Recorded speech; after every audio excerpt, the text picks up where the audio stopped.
سالی یعنی بیوی کی بہن کا بہنوئی سے پردہ ہوتا ہے. کیا سالی بہنوئی کے ساتھ سفر کر سکتی ہے؟ اس کا جواب ذہن میں رکھنا چاہیے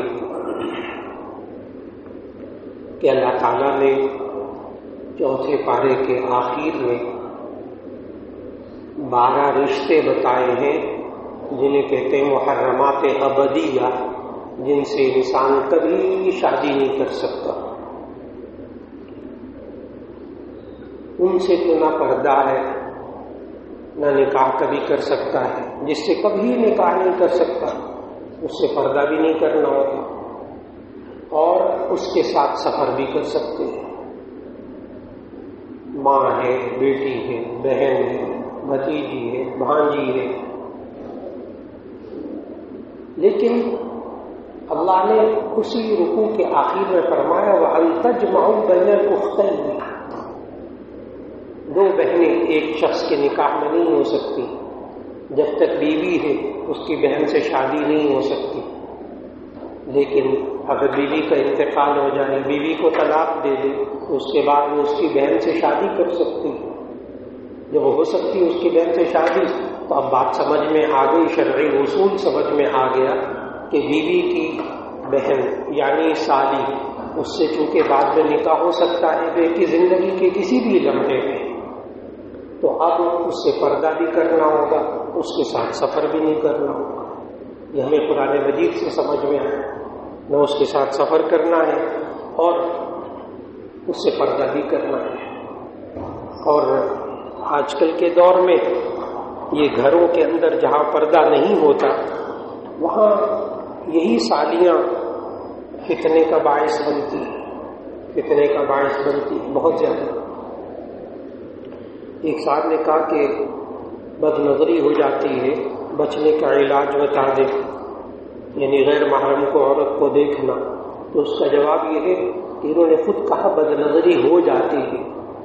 اگر کسی وقت میں ہو جائے تو اسی صورت میں غیر محرم پر نظر پڑ جائے تو اس کو پھر بار بار نہ دیکھیں، اس کو دیکھنے کا مرحلہ طویل نہ کریں، دیر تک نہ دیکھیں، بار بار نہ دیکھیں، نگاہیں جھکا لیں، ہٹا لیں. بہت طریقے ہیں. اللہ نے قرآن مجید میں فرمایا قُل لِّلْمُؤْمِنِينَ يَغُضُّوا مِنْ أَبْصَارِهِمْ، ایمان والے مردوں سے کہہ دیجیے اپنی نگاہوں کو جھکائے رکھیں. تو اگر پڑ جائے نظر توبہ استغفار کر لیں، ہٹا لیں. یہی ایک طریقہ ہے، توبہ استغفار کر لیں. اور نبی کریم صلی اللہ علیہ وسلم کا ایک ارشاد یہاں تک ہے، جس بندے کی نظر، بڑی تجربہ کرنے والی بات ہے، اس کو کریں گے اثر پڑے گا اس کا، کہ جس بندے کی نظر غیر محرم پر پڑے اور پھر وہ اس سے ہٹا لے، اللہ اس کو عبادات کے اندر مٹھاس اور لطف عطا فرما دیتا. جو بندہ غیر محرم پر نظر پڑے اور پھر نظر ہٹا لے تو اس انسان کو اللہ تعالیٰ عبادات میں مزہ اور مٹھاس اور لطف عطا فرماتا ہے. تو اس لیے معاشرہ بھرا ہوا ہے، لیکن اپنی نگاہوں کی حفاظت جتنا انسان کر لے، ہو جائے بد نظری تو فوراً توبہ استغفار، اس سے انشاءاللہ بہت فرق پڑتا ہے. ایک صاحب نے کہا کہ عمرہ کرنے کا ارادہ ہے تو کیا نماز قصر کر کے پڑھیں گے؟ تو اس کا جواب یہ ہے کہ آج کل عام طور پر عمرہ جو لوگ کرتے ہیں وہ 15 دن یعنی 2 ہفتے، 21 دن، 20 دن، زیادہ لوگ اتنے ہی عمرے پہ جاتے ہیں، 20-21 دن. اچھا، اس میں بس ایک اصول ذہن میں رکھ لیں، مکے میں یا مدینے میں اگر آپ کے 15 دن مکمل قیام ہو جائے، 15 دن، تو آپ پوری نماز پڑھیں گے، اور 15 دن سے کم ہو تو آپ پھر قصر کریں گے اگر آپ اکیلے نماز پڑھیں گے. جیسے خواتین ہیں وہ ہوٹل میں نماز پڑھتی نہیں، جانا ان کو چاہیے بھی نہیں، ہجوم کے اندر مردوں کے اندر جا کر دھکے مردوں کے جسم کے ساتھ ان کے جسم ملے، کونیاں، ہاتھ، بالکل نہیں. ہاں اس سے محفوظ ہو کر جائے پھر ٹھیک ہے. تو عورتوں کو تو چاہیے کہ وہ مدینہ میں بھی ہوٹل کے اندر نماز پڑھیں اور مکہ میں بھی ہوٹل میں نماز پڑھیں. اگر جانا ہو تو پھر عورتوں کے اندر ہی نماز پڑھیں، مردوں میں گھس کے نماز نہ پڑھیں، وہاں انہوں نے انتظامات کیے ہوئے، یعنی مردوں کے ساتھ کم از کم جسم تو نہ ٹکرائے۔ یہ کیا ہوا کہ عورتیں اور مرد جسم ٹکرا رہے، وہ بڑے گناہ کی بات، نظر کی حفاظت نہیں، بے پردہ ہونا، بڑی مشکلات ہیں۔ تو اس لیے عورتیں اگر ہوٹل میں نماز پڑھیں گی تو قصر پڑھیں گی، 15 دن سے کم اگر آپ کا مکہ یا مدینہ میں قیام ہے تو مدینہ شریف میں تو 15 دن سے کم ہی ہوتی، کبھی کبھار ہوتا ہے کہ مکے میں 15 دن ہو جاتے ہیں، 3 ہفتوں کے لیے جو جاتے ہیں ان کے کبھی 15 دن ہوتا، لیکن امام صاحب کے پیچھے پڑھیں گے تو پوری پڑھیں گے، اور سنتیں پڑھیں گے تو وہ پوری پڑھیں گے، وہاں تو سنت نفل خوب پڑھیں تاکہ ثواب زیادہ سے زیادہ ملے۔ تو اکیلے نماز پڑھے گا یہ بندہ 15 دن سے کم تو قصر کرے گا عمرے کے اندر۔ ایک صاحب نے لکھا کیا مرنے کے بعد مردوں کی روحیں ایک دوسرے کو ملتی ہیں یا نہیں، اور اس بارے میں کوئی دلیل بھی دے۔ اچھا جی، بس اللہ تعالیٰ جب روح قبض کر لیتا ہے تو وہ روحیں عالم ارواح میں چلی جاتی ہیں، اس کے بعد ملتی ہیں یا نہیں، ظاہر ہے عالم ارواح میں رہتی ہیں، ملتی ہوں گی، اللہ نے کہا وہ عالم ارواح میں چلی جاتی ہیں، تو بس اب آگے اللہ کا کام ہے، تو اللہ کے کام کے بارے میں سوچے نا، جو اللہ کرتا ہے اس بارے میں سوچے نا۔ اللہ نے کہا میں کروں گا، تو اب یہ نہ سوچیں اللہ کیسے کرے گا۔ ہمارا بہت بڑا مسئلہ ہے یہ والا کہ جو کام اللہ نے اپنے ذمے لیے ہیں نا، ہم اس کے بارے میں بہت فکر مند ہیں اللہ کیسے کرے گا، اور جو اللہ نے ہمارے ذمے لگائے ہیں کام ہم بے فکرے۔ اس کی ایک موٹی سی مثال، رزق میں بچوں کو کھانا کہاں سے کھلاؤں گا، شادی نہیں کرتے، کہتے میری بیوی کو کہاں سے کھلاؤں گا۔ اللہ کے بندے، بیوی کو کھلانا تیرا کام تو نہیں ہے، بچوں کو کھلانا تیرا کام نہیں ہے، تیرا کام تو کوشش کرنا ہے۔ وما من دابۃ فی الارض الا علی اللہ رزقھا، ہر زمین پر چلنے والے کا رزق اللہ نے اپنے ذمے لیا ہے، آپ کوشش کریں گے، آپ محنت کریں گے، آپ کمائیں گے، رزق کھانا اللہ کھلائے گا، اللہ کھلائے گا۔ شادی کریں اپنے جوان بچے نہ کریں اللہ کہاں سے کھلائیں گے، ابھی تو خود کماتا نہیں، کھلائے گا کہاں سے؟ اللہ کریں گے شادی کر دے تاکہ یہ حرام کاموں سے بچ جائے، اللہ کھلا دے گا، بچوں کو کھلا دے گا، یہ رزق اللہ ہی دیتا ہے۔ تو اس لیے مرنے کے بعد مردوں کی روحیں ایک دوسرے سے ملتی ہیں، واللہ عالم، نہیں ملتی واللہ عالم، لیکن ہوتے ہی عالم ارواح میں، یہ پکی بات ہے۔ اور حدیث جو آتی ہے ایک، وہ اس میں معلوم ہوتا ہے سب کٹھے ہی رہتے ہیں، وہ الفاظ یہ ہیں الارواح جنود مجندہ، یہ عالم ارواح میں روحیں جو ہے نا لشکر کی صورت میں رہتی ہیں، ظاہر الگ الگ نہیں رہتی، تو دلیل پیش کر دی، لیکن خدا کے لیے اس میں زیادہ سوچ و بچار نہ کریں، سوچ و بچار اس میں کریں کہ ہماری آخرت اچھی ہو جائے، ہماری روحانی بیماریاں دور ہو جائیں، اس کی فکر ضرور کیجیے۔ ایک صاحب نے کہا کٹھی 3 طلاقیں دی، میرا ارادہ بھی نہیں تھا اپنی بیوی کو طلاق کا، اور نہ نیت تھی میری طلاق کی، البتہ میرے بیوی اور میرے ابو نے، گھر والوں نے مجھے دباؤ میں کہا تھا، تو بیوی کہتی ہے کہ میں زہر پی لوں گی اگر تم نے مجھے نہ چھوڑا، میں پیپر پر لکھ کر جاؤں گی، مجھے زبردستی طلاق دے دو۔ تو اس کا جواب یہ ہے کہ یہ سارا طویل بات لکھی، مختصر سا کر دیتے تو بہت اچھا ہو جاتا، اتنے صفحے ماشاءاللہ لکھے، لیکن سارے کا خلاصہ یہ ہے کہ زبردستی طلاق دی۔ تو اس کا جواب یہ ہے کہ زبردستی طلاق دینے سے طلاق ہو جاتی ہے۔ اب اس میں جو باتیں لکھی تھی میں ساری پڑھ لی، اب اس کا خلاصہ عرض کرتا چلوں، یہ سارا وہ ایک ہی واقعہ ہے۔ اس کے لیے سب سے اہم ترین بات یہ ہے کہ ہمارے جامعہ شفیہ میں مفتی صاحبان دارالافتاء میں بیٹھتے ہیں، تو ان کے پاس یہ صاحب آ جائیں، اور آنے کے بعد بیوی بھی آ جائے، وہ بھی آ جائے، پھر اس نے کیا کہا تھا، کیا الفاظ بولے تھے، کیا لکھا تھا، کس کا دباؤ ڈالا، بیوی بھی تصدیق کرے کہ کیا باتیں ہوئی تھیں، کیا جھگڑا ہوا تھا، پھر حضرت مفتی صاحبان فیصلہ کریں گے کہ طلاق ہوئی کہ نہیں ہوئی، اگر ہوئی تو کتنی ہوئی۔ یہ صرف کاغذ پہ لکھنے سے نہیں معلوم ہوگا۔ میں آپ کو بتا دوں سب حضرات کو کہ اپنے بچوں کو جوان بچوں اور بچیوں کو طلاق کے بارے میں ضرور سمجھائیں، خاص طور پر شادی سے پہلے جوان بچوں کا بھی ذہن ضرور بنائیں کہ اگر بالفرض طلاق دینے کی نوبت آ جائے، آپ سمجھتے ہیں بہت یہ ہے، تو اسی صورت میں ہم دونوں کٹھے نہیں رہ سکتے، تو اللہ تعالیٰ نے سورہ نساء کی آیت میں ایک سلیقہ سکھایا۔ ہمارے معاشرے میں نا ایک بڑی مصیبت آ گئی ہے کہ لڑکا لڑکی شادی سے پہلے کہتے ہیں ہم نے شادی کرنی ہے نا، ہم نے زندگی گزارنی ہے نا، تو ہم دونوں کو فیصلہ کرنے دیں۔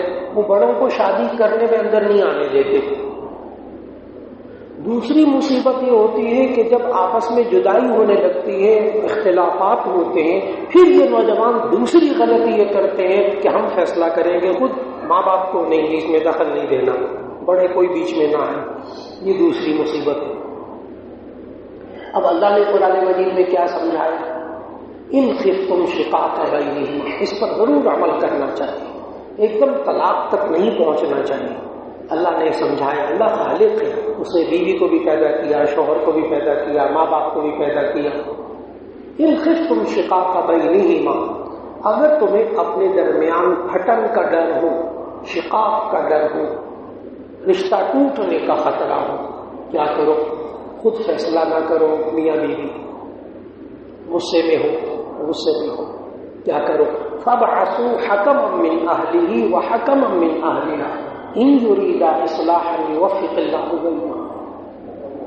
ایک حکم، لڑکے والے کی حکم، فیصلہ کرنے والا، سنجیدہ انسان، بردبار انسان، یہ نہیں ہے میں جاؤں گا فیصلہ کر کے آؤں گا، بیکار ہے، اس کو ایک طرف کر دیں، میں ان کو ذلیل کر کے آؤں گا، میں ان کی ایک ہڈی توڑ دوں گا، میں کھلا کر دوں گا، اس بندے کو تو ایک طرف کر لو، یہ حکم نہیں ہے۔ اچھا یہ خرابی کر کے آئے گا، یہ وہاں کے وہ کہتے ہیں میں پھٹیا بن کے آ جاؤں گا، اللہ تعالیٰ نے ٹھیک ہے پھٹیا بن کے آئے گا، اس کو ایک طرف کر لیں۔ یہ خیر کا نہیں ہے، اس میں خیر اس میں حکم ہے، فیصلہ کرنے والا، برداشت کرنے والا، باتوں کو سننے والا، کوئی سمجھ ہو اس کے اندر، غصہ اس کے اندر نہ ہو، تو حکم۔ فابعثوا حکما من اہلہ، ایک لڑکے والوں کی طرف سے حکم بنائے، تایا چچا خالو ماں، وحکما من اہلہا، ایک لڑکی والے اپنا حکم سامنے لائیں۔ اب دونوں بیٹھ کر باتیں کرتے ہیں، ایک دم اصل میاں بیوی دونوں غصے میں بھرا ہوا دین میں گل، ان کو ایک طرف کر دو، دو بڑے آ جائیں میدان میں، وہ بیٹھ کر جب باتیں کرتے ہیں تو وہ کہتے اچھا کیا ہو گیا، بنیاد کیا ہوا؟ وہ لڑکے کی بھی بات سنتے، لڑکی کی بات سنتے، لڑکے والوں کی بات سنتے، لڑکی والوں کی باتیں سنتے، بیچ میں سے چھوٹی چھوٹی باتیں نکلتی۔ یقین جان 90% لوگوں کی چھوٹی چھوٹی باتیں نکلتی،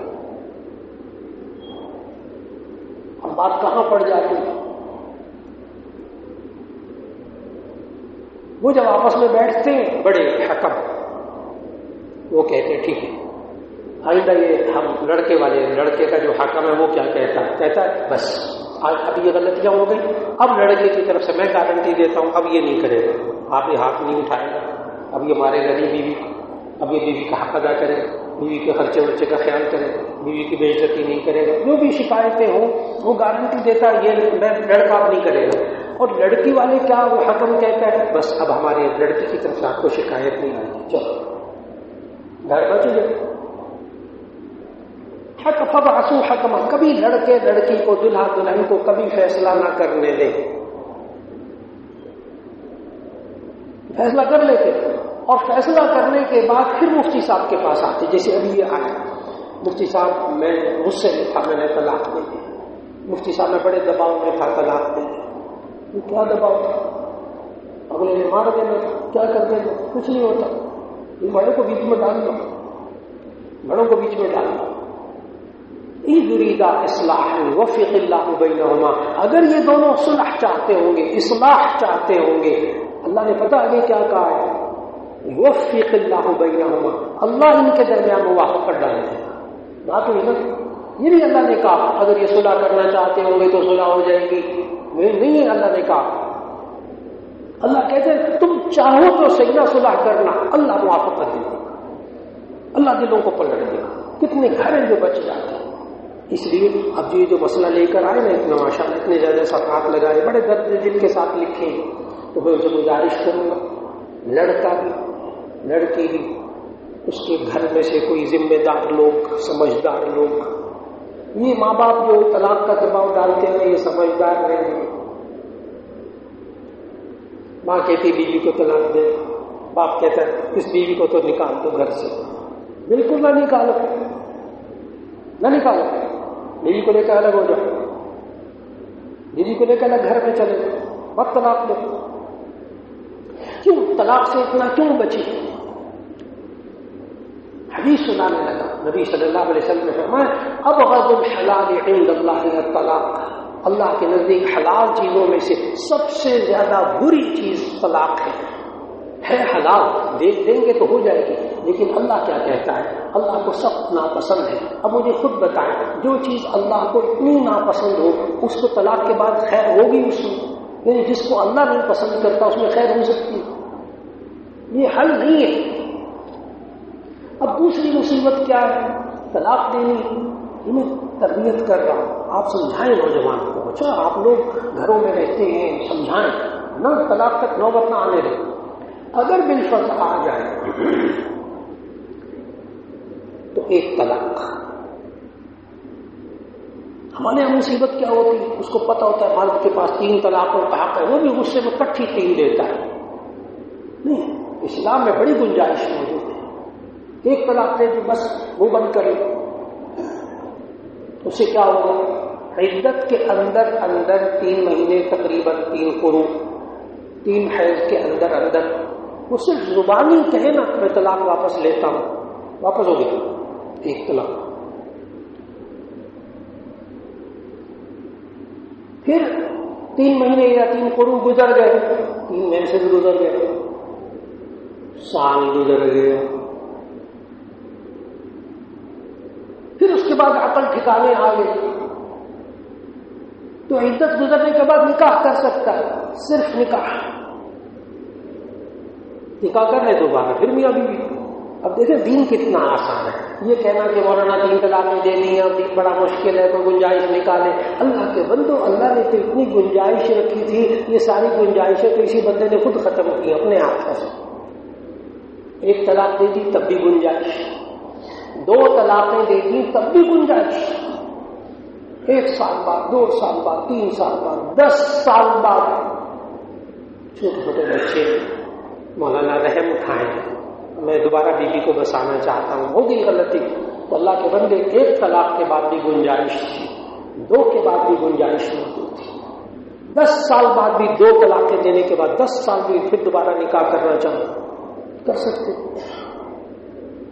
ایک تو مفتیان کرام بیٹھے سب کے سامنے باتیں کر رہا ہوں، لیکن 3 طلاقیں دینے کے بعد پھر صرف ایک حل رہ جاتا ہے جو اللہ نے قرآن میں بتایا ہے.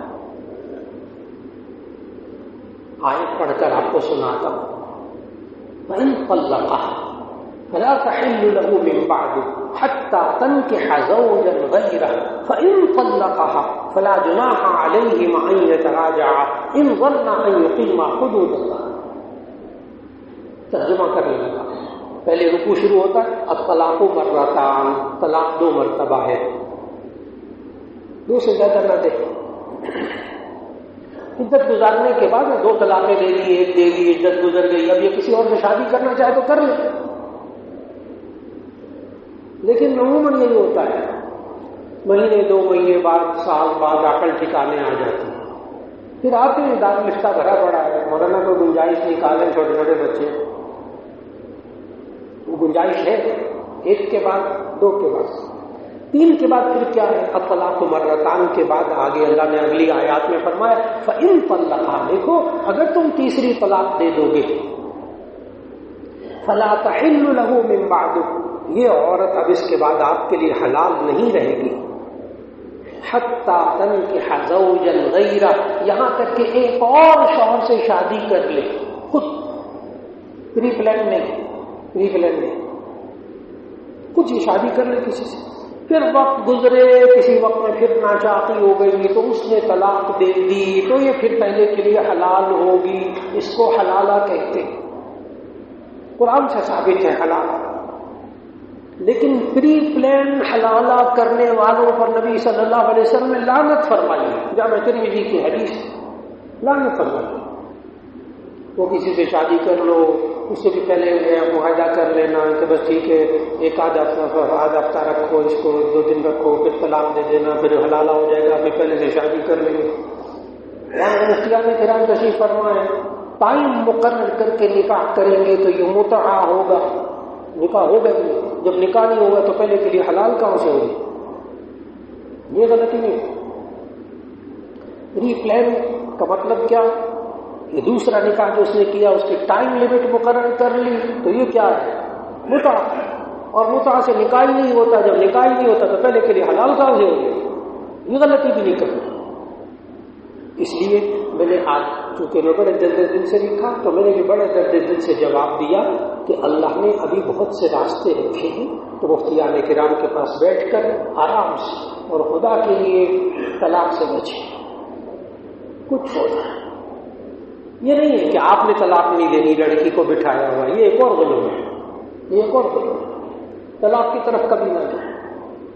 اگر حالات ہوں اپنے بچوں کو جدا کر دیں، اگر میاں بیوی ٹھیک ہے نا تو بیٹا تم بیوی کے ساتھ خود الگ رہو، بس وقت گزر جائے گا۔ جی دیکھیے کچھ کہنا چاہتے ہیں تو آپ نے باتوں کو بڑے اچھے طریقے سے لینا ہے۔ دین میں بہت سہولتیں ہیں، بڑی آسانیاں ہیں، لیکن بچنے کی کوشش، طلاق سے بچنے کی کوشش ہر صورت میں۔ اور یہ جو ہمارے بڑوں کا ایک اور رویہ ہے، بس بچوں کے معاملے میں نہ مولانا میں پڑھنا نہیں چاہتا، سوائے ذلت کے کچھ نہیں مجھے ملے گا۔ اللہ کے بندے، اللہ کے حکم پر عمل کرنے میں عزت ہے، عزت اللہ کے حکم میں ہے۔ وَلِلَّهِ الْعِزَّةُ جَمِيعًا، ساری عزت اللہ کی ہے۔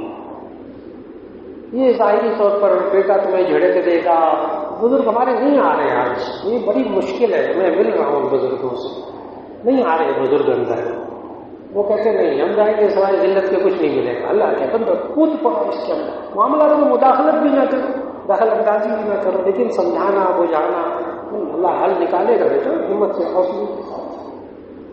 اس لیے بہت دعائیں ہیں ان کے لیے کہ اللہ تعالیٰ ان کے حق میں خیر فرما دے، عافیت فرما دے۔ لیکن خلاصہ اس کا یہ ہے کہ جن نے سوال کیا ہے ان کو چاہیے کہ یہاں ہمارے دارالفتہ میں مفتیان کرام کے پاس آ جائیں اور آنے کے بعد پھر ان سے پوچھیں کہ ہمیں کیا کرنا چاہیے، انشاءاللہ اللہ حل نکالے گا۔ اگر عورت پر عمر دراز ہو تو اس کے لیے کتنا ٹائم ہوتا ہے؟ آپ جی بھائی صاحب نے سوال کیا ہے کہ اگر عورت کی عمر زیادہ ہو پھر اس کو طلاق ہو تو اس کی عدت کیا ہوتی ہے؟ اصل میں جو سوال یہ کرنا چاہتے ہیں کوئی بوڑھی عورت ہو تو اس کو کیا اگر طلاق ہو جائے بالفرض، جی تو اس کا جواب یہ ہے کہ اللہ تعالیٰ نے قرآن مجید میں عدت گزارنے کو واجب کہا ہے۔ جو عورت عدت نہ گزارے تو اس کو گناہ کبیرہ ہوتا ہے، اور اللہ تعالیٰ نے قرآن مجید میں 5 قسم کی عدتیں بیان کی ہیں، 5 قسم کی عورتوں کے لیے۔ اللہ خالق ہے نا، یہ ذہن میں رکھیں، اللہ خالق ہے، تو ان 5 کے علاوہ دنیا میں کوئی چھٹی عدت ہے نہیں۔ کمال کر دی اللہ نے۔ کتنی عدتیں بتائیں؟ 5۔ میں آسان کر کے آیتیں پڑھ کے بتاتا ہوں۔ 5 قسم کی 5 عدتیں اللہ نے بتائی، 5 قسم کی عورتوں کے لیے۔ میں نے بتایا دنیا میں آپ سوچتے رہے بیٹھ کر 6ٹھی قسم ہے ہی نہیں۔ اصل میں وہ بتانے والا کون ہے؟ خالق ہے، اللہ ہے، اس نے مشین بنائی۔ 2 عدتیں اللہ تعالیٰ نے سورۃ البقرہ میں بتائی، اور 3 عدتیں اللہ نے سورۃ الطلاق میں بتائی۔ نمبر 1 طلاق یافتہ عورت کی عدت. والمطلقات یتربصن بانفسهن ثلاثة قروء. طلاق یافتہ عورتیں 3 قروء گزارے، 3 مینسز. ایک مینسز پھر اس کے بعد دوسرا، پھر تیسرا. جو ہی تیسرا مینس پورا ہوگا بس عدت پوری ہوگی. یہ 3 مہینے سے کم بھی ہو سکتی، 2.5 مہینے بھی ہو سکتی.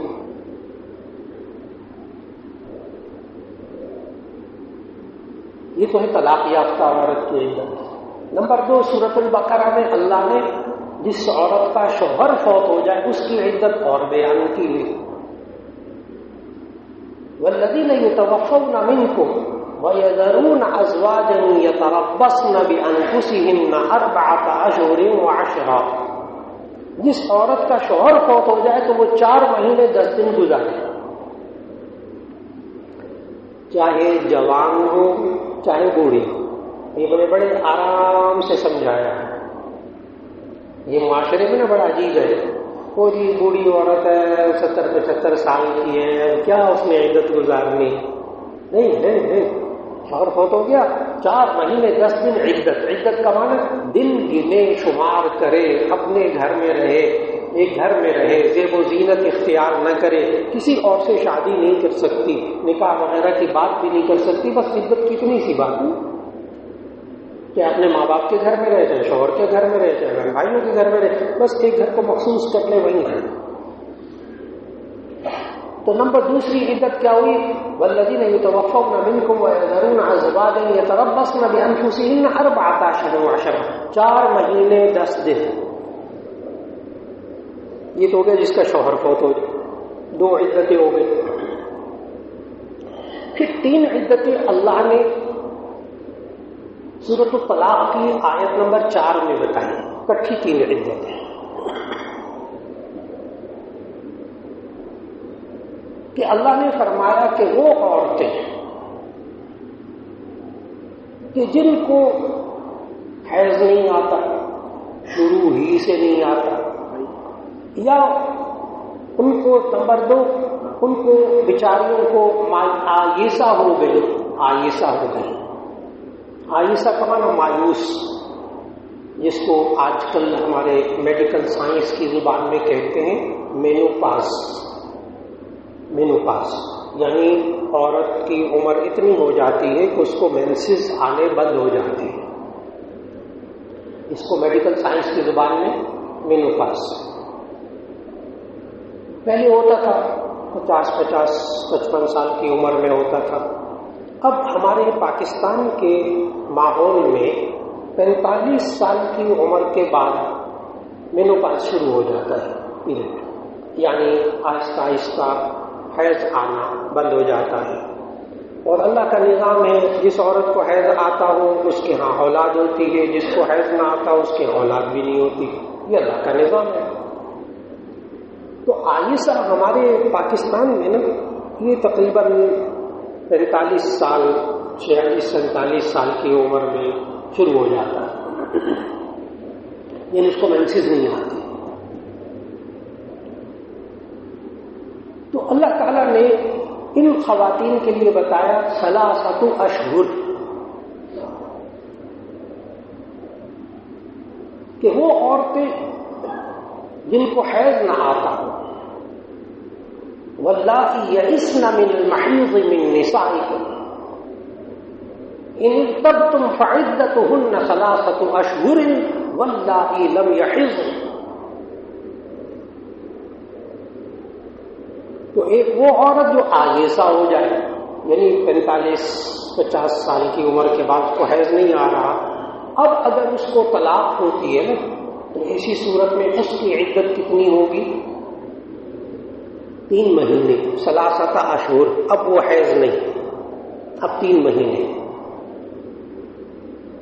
نمبر 2 واللاتی لم یحضن، جن عورتوں کو شروع سے بچپن سے حیض نہیں آتا. یہ ہارمونز کی بیماری ہوتی، ہارمونز ہوتے ہیں ایسے کہ بعض بچیوں کو شروع سے ہی مینسز نہیں آتے.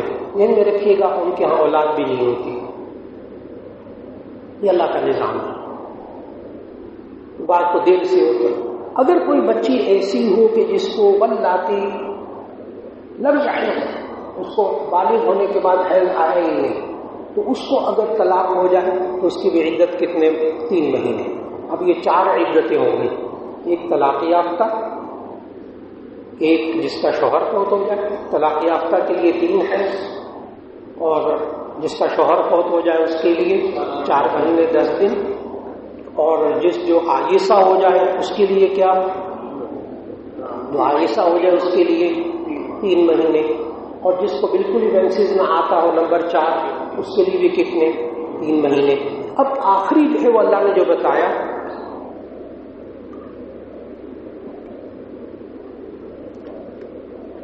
آخری جو اللہ نے اسی آیت میں سورہ طلاق کی آیت نمبر 4 میں بتایا، وَأُولُو الْأَرْحَامِ وَاللَّائِي لَمْ يَئِسْنَ وَأُولَاتُ الْأَحْمَالِ أَجَلُهُنَّ أَن يَضَعْنَ حَمْلَهُنَّ وَأُولَاتُ الْأَحْمَالِ أَجَلُهُنَّ أَن يَضَعْنَ حَمْلَهُنَّ، کہ وہ عورتیں جن کے حمل ہو تو ان کی عدت ہے وضع حمل ہے۔ ہر صورت میں شوہر فوت ہو جائے یا طلاق ہو جائے۔ میں مثال دینے لگا، ایک عورت شادی ہوئی، وہ حاملہ تھی، جسے ابھی بالکل تازہ ہمارے خاندان میں واقعہ پیش آیا کہ آرمی میں وہ کیپٹن لگا، شادی ہوئی، بچہ 1.5-2 مہینے کا بعد میں، لیکن شادی ہوئی، اب ایسی صورت کے اندر کیپٹن کا آدمی حالیہ واقعات میں شادی کے بعد وہ شہید ہو گیا، 6 مہینے ہوئے تھے شادی کو، ادھر بیوی حاملہ تھی۔ اب ظاہر ہے اس کی عدت کیا ہوگی؟ واضح حمل، جب بچہ پیدا ہوگا۔ اب اگر آج شادی ہوئی، ہاں شادی ہوئی اور اس کے بعد کچھ وقت گزرا، ابھی بچہ 1 مہینے کا تھا، یعنی حمل 1 مہینے کا تھا کہ شوہر کا انتقال ہو گیا، اب ایسی صورت میں اس کی عدت کتنی ہوگی؟ وہ جا کر 8-9 مہینے کے بعد جب بچے کی پیدائش ہوگی۔ ایک صورت تو یہ میں نے بتائی، آسان کر کے بتا رہا ہوں، 1 مہینے کا حمل تھا، شہید ہو گیا، موت ہو گیا شوہر، اب عدت کہاں چلی جائے گی؟ وہ 8-9 وضع حمل۔ اب میں اس کو ذرا بدلنے لگا ہوں مثال کو، بیوی تھی 8 مہینے کی حاملہ، شوہر شہید ہو گیا، موت ہو گیا، 15-20 دن بعد، شوہر کے مرنے کے 15-20 دن بعد بچہ ہو گیا، 5 دن بعد بچہ ہو گیا، ہفتے بعد ہو گیا، اس کی عدت نہیں ختم ہو۔ میرا خیال ہے کچھ سمجھ میں آ رہا ہوگا، آسان کر دیا میں نے، اس کی عدت وہی کیا ہو گئی؟ ختم ہو، وضع حمل اس کی عدت۔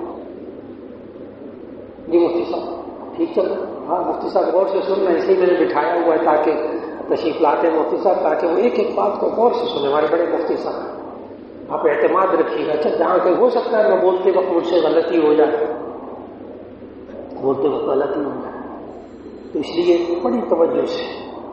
تو اللہ تعالیٰ آپ کے سوال کا جواب دے رہا تھا کہ عائشہ کی عدت کیا، یہ باتیں نا ہم کم از کم گھروں میں معلوم ہونی چاہیے، گھروں میں معلوم ہونی چاہیے، بنیادی مسائل دین کے۔ جی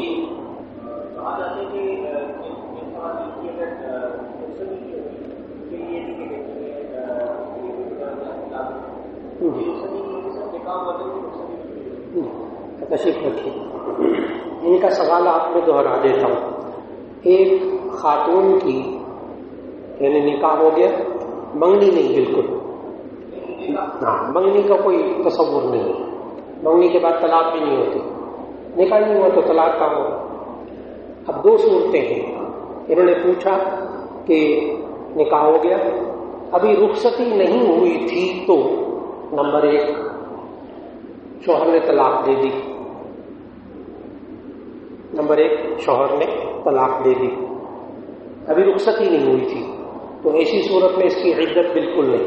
جی مفتی صاحب اس کی عدت بالکل نہیں، یہ سمجھ میں آ گیا۔ اور اگر نکاح ہو گیا تھا دلہا آرمی میں تھا، ابھی رخصتی ہونی تھی، وہ شہید ہو گیا، یا نکاح ہو گیا تھا، ابھی رخصتی نہیں ہوئی تھی، نوجوان بچہ ایکسیڈنٹ ہو گیا، شہید ہو گیا۔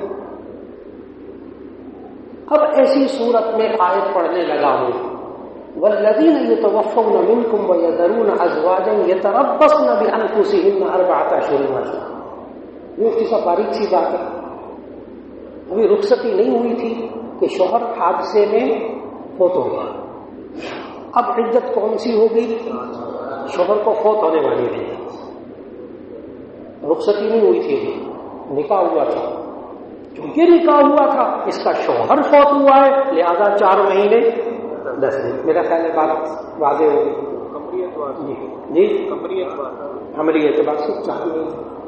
جی یہ بھائی صاحب ایک بات، اچھی بات کی طرف توجہ دلائیں کہ اگر مہینے شمار کرنے ہوں تو قمری مہینے چاند کے حساب سے، چاند کے حساب 29 کا ہے تو 29 کا مہینہ ہو گیا، 30 کا ہو تو 30 کا ہو گیا، قمری مہینوں کے حساب سے حساب لینا، چاند کے مہینوں سے۔ جی ایک صاحب نے کہا کہ 4 رکعت والی نماز میں اگر دوسری رکعت میں سلام پھیر دے تو کیا حکم ہے؟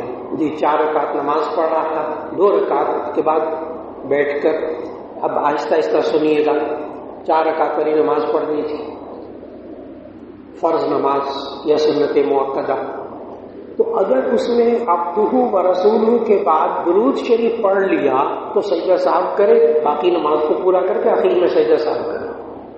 فرض نماز، سنت مؤکدہ، غیر مؤکدہ میں گنجائش ہے۔ لیکن اگر یہ 4 رکعت والی نماز پڑھ رہا تھا، درود شریف بھی پڑھ لیا، دعا بھی پڑھ لی، پھر یاد آیا، پھر کھڑا ہو جائے، آخر میں سجدہ سہو کرے، سلام پھیر دیا لیکن ابھی چہرہ تو نہیں، سینہ قبلے سے نہیں پھرا، ابھی اس نے کوئی نماز کے خلاف بات نہیں کی، ابھی بھی کھڑا ہو کر 2 رکعتیں پوری کر لے، آخر میں سجدہ سہو کر لے، نماز کے خلاف ابھی کام نہ کیا ہو تو۔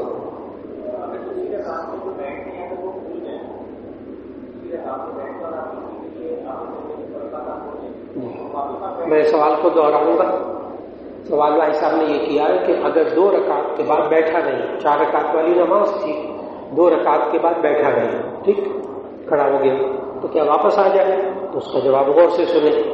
اگر یہ بیٹھنے کے قریب تھا، تھوڑا سا اٹھا ہے، بیٹھنے کے قریب تھا تو بیٹھ جائے اور سجدہ سہو بھی نہیں ہوگا۔ اگر یہ کھڑے ہونے کے قریب تھا تو کھڑا ہو جائے، بس واپس نہ آئے، آخر میں سجدہ سہو کرے۔ اور اگر کھڑا ہو گیا تھا پھر واپس آ گیا ہے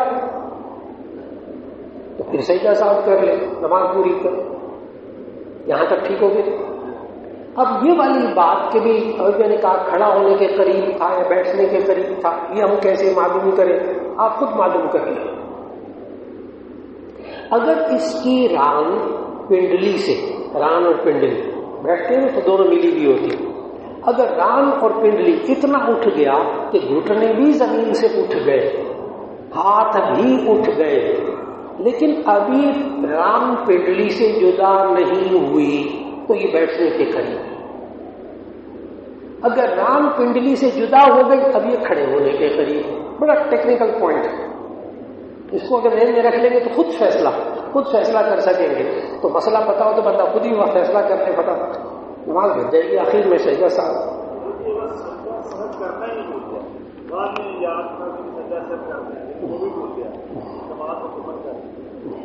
اصل میں بھائی صاحب نے جو سوال کیا ہے وہ یہ کہ سجدہ سہو کرنا، ایک تو یہ کہ واجب بھول گیا، ایک بار سجدہ سہو کرنا بھی بھول گیا۔ یہ پہلے کبھی کبھی پیش آتا تھا اور بوڑھوں کو بیچارے ان کو پیش آتا تھا، اب تو یہ مسئلے بزرگوں نے سوال کیا، اب تو یہ مسئلے نوجوان مجھ سے پوچھیں، میرے شاگرد پوچھیں، اب نوجوانوں کی یادداشت کا بھی یہی حال ہو گیا، اب بڑوں کی یادداشت پھر بڑی بھی مضبوط ہے۔ تو بھائی صاحب کا سوال یہ ہے کہ واجب بھول گیا تو سجدہ سہو، تو سوال یہ کہ اگر سجدہ سہو ہی بھول گیا تو کیا کرے؟ تو اس کا جواب غور سے سنیں۔ سجدہ سہو بھول گیا، درود شریف پڑھ لیا، دعا پڑھ لی، سلام پھیر دیا، ابھی نماز کے خلاف کام نہیں کیا، ٹھیک بیٹھا ہوا ہے، قبلے کی طرف سے سینہ نہیں پھرا، کوئی باتیں نہیں کی، تو ایسی صورت میں سجدہ صاحب کریں، فوراً سلام تو کر لیا، سجدہ صاحب کریں، 2 سجدے کر کے پھر بیٹھ کے تشہد پورا کر لیں. یہ تو ہے سلام پھیر کے بیٹھا. اگر سلام پھیر کے ہی اٹھ کے چلا گیا یا باتیں شروع کر دی، اب ایسی صورت میں یہ نماز دوبارہ پڑھ رہے ہیں، واجب چھوٹ گیا، نماز دوبارہ پڑھ رہے ہیں. ایک صاحب نے کہا سجدے کی حالت میں دونوں پاؤں زمین سے اٹھانے سے نماز فاسد ہو جاتی ہے. اصل میں پاؤں اٹھانا مسئلہ نہیں ہے، مسئلہ ہے استقرار علی الارض، زمین پر انسان کو جمے رہنا. اور یہ سجدے میں کیوں پوچھتے ہیں لوگ؟ اس لیے کہ کھڑے ہونے کی حالت میں دونوں پاؤں کوئی مائی کا لال اٹھا نہیں سکتا. قیام کی حالت میں دونوں پاؤں اٹھا لیں، رکوع کی حالت میں بھی ناممکن، قعدے کی حالت میں بھی ممکن ہی نہیں. ایک ہی حالت بچتی ہے جس میں دونوں پاؤں اٹھ سکتے ہیں، اور وہ ہے سجدے کی حالت.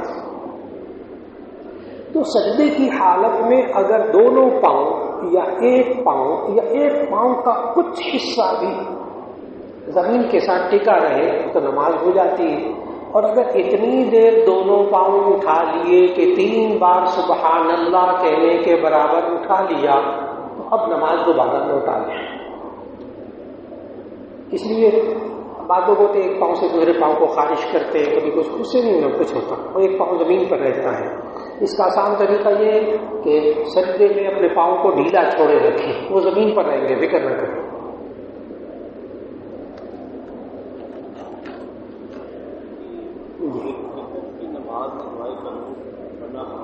جی میں بھی عرض کرتا ہوں، اگر دعائے قنوت کے بارے میں پوچھا کہ وطروں میں دعائے قنوت پڑھنا واجب ہے، اب دعائے قنوت پڑھنا ہی بھول گیا تو دعائے قنوت پڑھنی ہے رکوع میں جانے سے پہلے.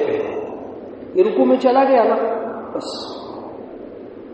واپس نہ آئے دعائے قنوت پڑھنے کے لیے، پھر ایک اور غلطی اس کی ہو جائے گی. اس لیے رکوع میں نماز پڑھتا ہے، آخر میں سجدہ صاحب کرے، سجدہ صاحب کرے. اچھا، اب میں عام پوزیشن بتانے لگا ہوں. وہ نا وطر پڑھتے ہوئے نا، وطر پڑھے ہاتھ باندھے ہوئے، ہاتھ چھوڑ دیے، صرف ہاتھ چھوڑے ہوئے، پھر ایک دم یاد آیا او ابھی تو دعائے قنوت پڑھیں گے، پھر ہاتھ باندھ لیے. اس میں سجدہ صاحب واجب نہیں ہوتا، یہ عام ہوتا ہے. ہاتھ باندھنا سنت، چھوڑ دیے کوئی غرض نہیں، دوبارہ باندھ لیں. تو اگر رکوع میں نہیں گیا، صرف ہاتھ چھوڑے ہیں، تو ایسی صورت میں اب یہ دعائے قنوت دوبارہ ہاتھ باندھ کے پڑھ سکتا ہے. ایک دوسرا، کبھی اکثر پتہ کیا ہوتا ہے، بندہ تھوڑا سا جھکتا ہے نا، ہاتھ چھوڑ کے تھوڑا سا جھکتا ہے، ایک دم یاد آتا ہے واپس آئے کہ نہ آئے. یہ ایک بہت زیادہ ہے. اس کے لیے آپ سے گزارش کروں گا کہ اگر تو یہ اس کے ہاتھ اپنے گھٹنوں تک پہنچ گئے تھے تو اب یہ واپس نہ آئے، کیونکہ رکوع کی فرض مقدار ہو گئی. اور اگر تھوڑا سا جھکا تھا، ابھی ہاتھ گھٹنوں تک نہیں آئے تھے، تو ایسی صورت میں ابھی سیدھا کھڑا ہو کے ہاتھ باندھ کے دعائے قنوت دوبارہ پڑھ رہے ہیں. کہ میں نے آسان سی پہچان بتائی ہے. لیکن اگر ہاتھ گھٹنوں تک آ گئے بس پھر واپس نہ آئے، پھر واپس آئیں گے ایک اور غلطی ہوگی، کیونکہ وہ رکوع ہو گیا. اتنی مقدار جھکنے سے رکوع فرض ادا ہو جاتا ہے. اور اگر باجماعت ذکر پڑھ جیسے رمضان میں سوال کیجیے گا. رمضان میں باجماعت ذکر کرنے لگا جی، اگر اس میں سوال بنائیے. ذکر کی نماز باجماعت کے بعد آپ کی جا رہی ہے، امام نے اللہ اکبر یہ پھر لے لیں، جی بیڑی لے لیں، مسئلہ حل ہوگی. جی تیسری رکعت میں جب اللہ اکبر، پتہ ہے آپ کیا کہنا چاہتے ہیں؟ آپ کا سوال یہ ہے، اگر میں درست سمجھاؤں، آپ کا سوال یہ ہے کہ رمضان میں امام صاحب وتر پڑھاتے ہیں، ٹھیک، امام صاحب نے نا وتر پڑھاتے ہوئے اللہ اکبر کہا، یہ پیچھے تھا، یہ سمجھا رکوع میں گئے، یہ رکوع میں چلا گیا. اب بات سمجھ میں آ گئی، میں جو سمجھا وہ یہی ہے نا. ہاں، یہ کہ یہ بہت ہوتا ہے تراویح میں نا، تراویح کے بعد جب اتنے امام صاحب پڑھاتے بہت ہوتا ہے، تو بندہ تھکا ہوا ہوتا ہے، نیند بھی آ رہی ہوتی ہے، اس وقت نہیں خیال ہوتا ہے امام صاحب کہاں جا رہے ہیں.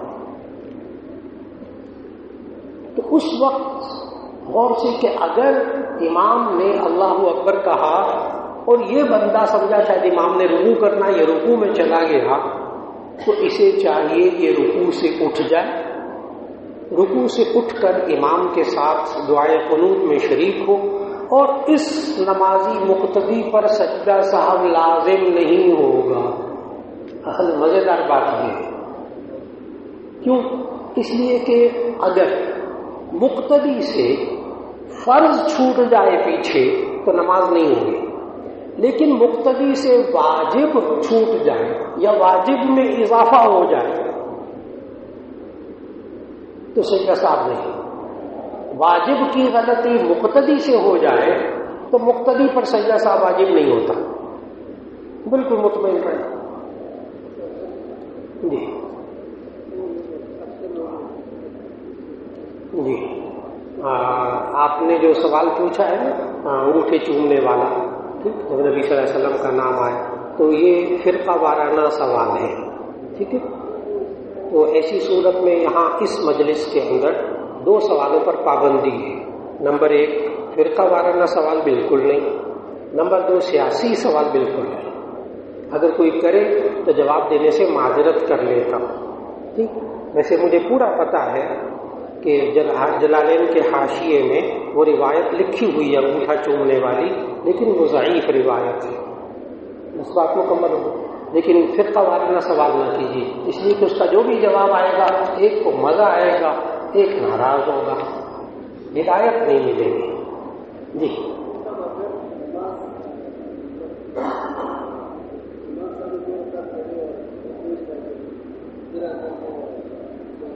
امام کو ہوا ہے، مقتدی کو.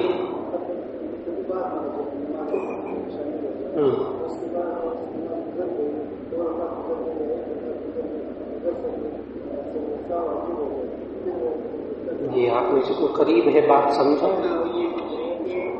کوئی شخص جو مقتدی ہے وہ اس کے نماز میں لیٹ انٹر ہوا ہے، اس لیے تیسری رکعت میں انٹر ہوا، اور اس کے بعد اس کی جو ریمیننگ رکعت تھی اس کے اندر اس کی کوئی غلطی ہو گئی اور اس کو سجدہ صاحب لازم ہے. انہوں نے سوال کیا ہے کہ اس کی ایک یا دو رکعتیں مقتدی کی، 3 رکعتیں رہ گئی، تو اگر وہ باقی نماز کے اندر اس سے غلطی ہو جائے تو سجدہ صاحب کرے گا. اپنی نماز کے اندر باقی 1 2 3 رکعتیں جو امام سے الگ پڑھ رہا ہے اس میں غلطی ہوگی کوئی تو سجدہ صاحب کرے گا. ایک صاحب نے پوچھا کہ یہ علم قیافہ کیا ہوتا ہے اور کیا اس پر عمل کرنے سے کوئی حرج تو لازم نہیں آتا؟ یہ علم قیافہ کہتے ہیں انسان کے اعضاء، اس کی آنکھیں، ناک، کان، انگلیوں کی بناوٹ، پاؤں کی بناوٹ دیکھ کر فیصلہ کرنا یہ فلاں کا بیٹا ہے، اندازہ لگانا، اس کو کہتے ہیں قیافہ شناسی. قیافہ شناسی یہ نبی صلی اللہ علیہ وسلم کے زمانے میں بھی ہوتی تھی. قیافہ شناس یہ اللہ نے صلاحیت دی ہوتی ہے، کوئی فن نہیں ہے، یہ خدا داد صلاحیت. بعض قیافہ شناس جو ہوتے ہیں وہ اندازہ لگا کر بات کرتے ہیں، خاص طور پر انسانی اعضاء کی مشابہت پر فیصلہ کرنے کا اللہ نے ان کو ایک فن دیا ہوتا ہے، اس کو قیافہ شناس کہتے ہیں.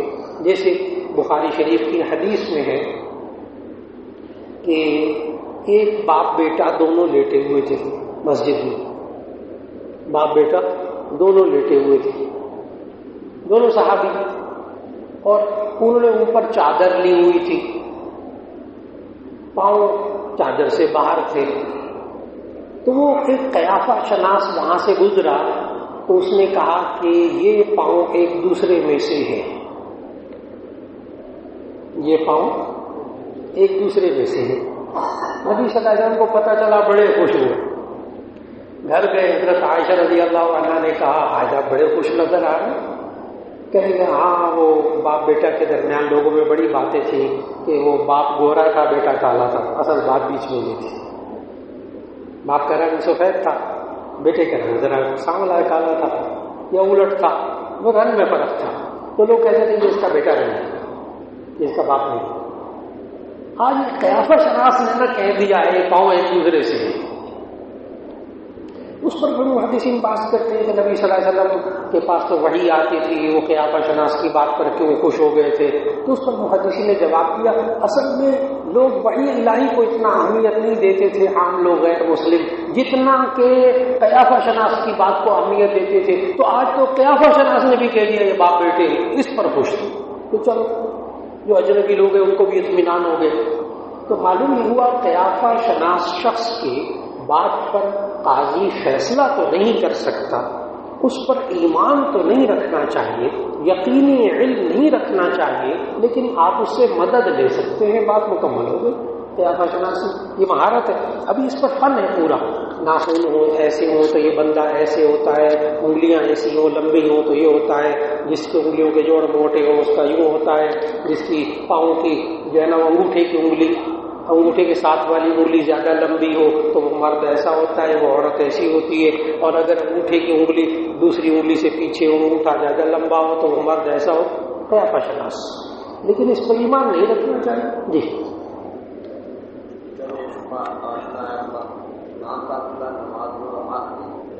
شامل ہوتے ہیں تو ایک طرف سلام پھیرے تو اس وقت اللہ اکبر کر کے نماز میں شامل ہو جائے گا یا شامل نہیں ہو؟ دوسرا سوال یہ ہے کہ بس ایک سوال کیجیے پھر دوسرے سوال کو دوبارہ انشاءاللہ دوبارہ کر لیجیے۔ انہوں نے سوال کیا کہ اگر امام ایک طرف سلام پھیر دے تو کیا اس وقت جماعت میں شامل ہو جانا چاہیے؟ اس وقت فقہا نے یہی لکھا ہے کہ اگر ایک طرف بھی سلام پھیر دے تو جماعت میں بس اب شریک نہ ہو، جب تک سلام نہ پھیرے آپ تحیات میں بھی شریک ہو جائیں تو آپ کو جماعت کا سلام مل جائے گا۔ جب سلام پھیر دے اس وقت احتیاط یہی ہے کہ اپنی جماعت پوری پڑھ لیں۔ جی ایک منٹ، ان کا دوسرا سوال بھی تھا کوئی؟ جی ایک منٹ بیٹھے۔ سفر میں ہو تو اگر نماز پڑھ جائے قضا ہو گئی ہے تو وہ قصر پڑھیں گے یا؟ جی تشریف رکھیے گا۔ انہوں نے پوچھا ہے کہ اگر سفر میں نماز قضا ہو جائے تو پوری پڑھیں گے بعد میں قضا یا قصر کریں گے؟ اس کا بڑا آسان سا جواب، آپ اس نماز کا آخری وقت دیکھیں گے، آپ اس نماز کا آخری وقت دیکھیں گے، آخری وقت کے اندر جب نماز کا وقت ختم ہوا ہے اس وقت آپ مسافر تھے یا نہیں تھے؟ اگر آپ اس وقت مسافر تھے تو آپ قصر کریں گے، آپ پر قصر نماز واجب ہوئی۔ اگر آپ اس وقت مقیم تھے، وہ رات کو 12 بجے چلے، وہ سفر لیکن صبح فجر سے پہلے پہنچ گئے تھا لاہور، پوری نماز آخری وقت مقیم شہر میں پہنچ گیا تھا، اب نماز کیا ہوگی؟ پوری پڑھ لی۔ جی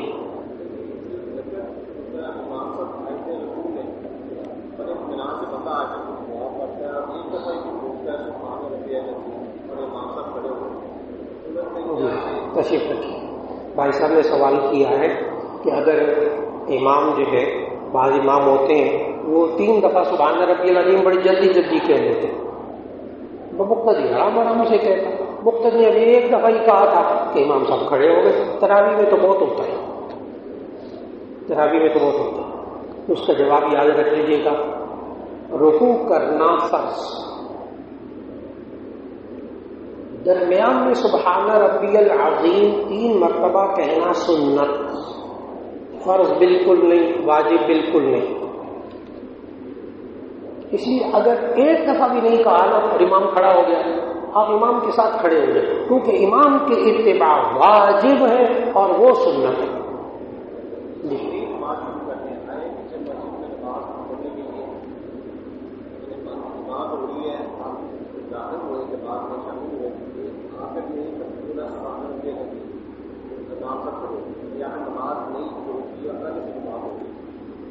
اگر آپ کا میں سوال سمجھاؤں تو میں دوہرا دیتا ہوں۔ ان صاحب کا سوال یہ ہے کہ ایک صاحب وضو کر کے آئے، جماعت کھڑی تھی، اب امام ابھی رکوع میں تھا، اس نے اللہ اکبر کہہ کر ٹھیک ہو گیا۔ تو ایسی صورت میں 2 باتیں ذہن میں رکھنی ہیں، بڑی ضروری ہے۔ نمبر 1، یہ کھڑے ہو کر اللہ اکبر کہیں، اگر وہیں سے نہ پیچھے سے یوں کر کے جھکتا ہوا آیا اللہ اکبر، جیسے ہمارے نوجوان ساتھیوں کا نا پیچھے سے وہ F-16 کی طرح آتا ہے، اگر وہ جھکتا ہوا آیا نا اللہ اکبر کہتے ہوئے کھڑا نہیں تھا نا تو اس کی یہ رکعت نہیں ہے، نازک بات ہے، کیونکہ قیام جو فرض تھا نا وہ نہیں ہوا۔ ایک لمحہ بس اللہ اکبر کہا نا، چند لمحہ بس کھڑا رہا، اللہ اکبر کہا اور رکوع میں چلا گیا۔ اب آپ کا سوال، اگر یہ امام کے ساتھ رکوع میں مل گیا تو اس کو رکعت مل گئی، اگر نظر آ گیا کہ امام نے سر اٹھا لیا یا امام کی آواز آ گئی اللہ، بس اب یہ جھکا نہیں ہے، یعنی اس کے ہاتھ گھٹنوں تک نہیں گئے تو اس کی رکعت رہ گئی، اور اگر اس کے ہاتھ گھٹنوں تک جانے تک یہ امام بھی ابھی نہیں کہا تھا، ٹھیک، اور اللہ اکبر کی آواز بھی نہیں آئی تھی، آپ نے دیکھا بھی نہیں ہے امام کو، تو پھر آواز تو اوپر جائیے۔ اگر آپ جھک گئے تھے، امام نے اللہ اکبر کہا، آپ کو رکعت مل گئی، اور اگر آپ جھکے نہیں تھے، ادھر سے آواز آ گئی، بس پھر اس کے بعد بچنے کی کیفیت، اپنی رکعت نماز کو بچائیے۔ جی، شام کی 2 نمازیں ہوتی ہیں، مغرب عشاء۔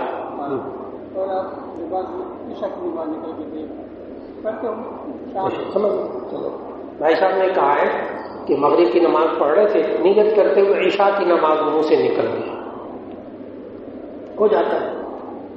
سوال یہ کہ آپ نے ابھی کیا طے کیا ہوا تھا پڑھنا؟